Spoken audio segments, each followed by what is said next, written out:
नमस्कार जय जगन्नाथ शुभ सकाळ आसंतु नजर पकाइबा आज केतेगुड़िए गुरुत्वपूर्ण खबर उपरे। एजी छकरू हटिब ट्राफिक पोस्ट भुवनेश्वर एजी छकरू हटिब ट्राफिक पोस्ट एने गुरुवार सूचना देइछन्ती पूर्त मंत्री पृथ्वीराज हरिचंदन।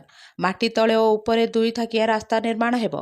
कल्पना खंडगिरी और जयदेव विहार नालको पर्यंत एलिभेटेड कॉरिडोर निर्माण करा जिवो। प्रारंभिक डीपीआर प्रस्तुत होइतिबा कहिछन्ती मंत्री।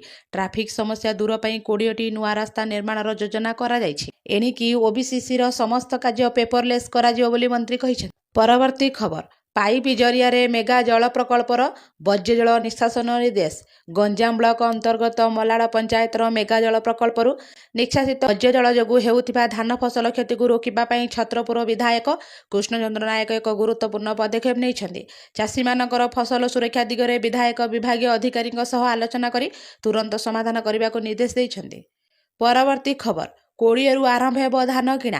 आसंता 20 तारिख खरीफ धान किणा आरंभ हेबो एने सूचना देइछन्ती समवाय मंत्री प्रदीप बड़सामंत। तेबे बरगड़ जिल्लारू ही धान किणा आरंभ हेबो बोली मंत्री सूचना देइछन्ती।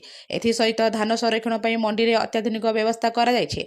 2 वर्ष मध्यरे 100टी मॉडल मंडी पई निष्पत्ति होइथिबा बेले प्रथम पर्यायर 38टी मॉडल मंडी करा जिवो। परवर्ती खबर पुरी रे राजस्व मंत्री बड़ बैठक।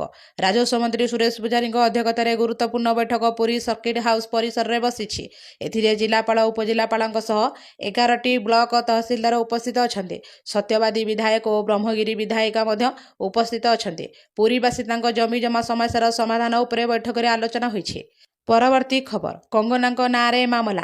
हिमाचल प्रदेशर मंडीर भाजपा एमपी एवं प्रसिद्ध अभिनेत्री कंगना रणनाथक द्वारा दायर एक संशोधन आवेदन आग्रा कोर्ट में ग्रहण करा जाइछे। कंगना विरोध में चाषी मानक अपमान एवं देशद्रोह अभियोग आनी दाखल करा जाइथिबा संशोधन आवेदन को ग्रहण करा जाइछे। परवर्ती शुणानी नवेम्बर 29 अनुष्ठित हेबो।